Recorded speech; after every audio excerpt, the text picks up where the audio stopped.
వర్ధిల్లు వెయ్యేళ్ళు జీవించు నూరేళ్ళు తరించే నీ వాళ్ళు స్మరిస్తూ అయినోళ్ళు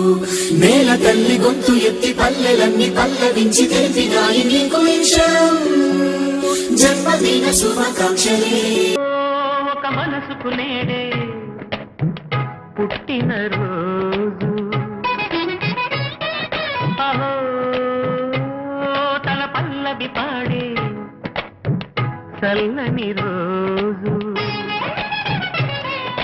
ఇదే ఇదే వర్ధిల్లు వెయ్యేళ్ళు జీవించు నూరేళ్ళు తరించే నీ వాళ్ళు స్మరిస్తూ అయినోళ్ళు నేల తల్లి గొంతు ఎత్తి పల్లెలన్నీ పల్లవించి తెలిపినాయి నీకు విషయం జన్మదిన శుభాకాంక్షలే మనిషై పుట్టినవాడు కారాదు మట్టి బొమ్మ పట్టుదలే ఉంటే కాగలడు మరో బ్రహ్మ కృషి ఉంటే మనుషులు ఋషులవుతారు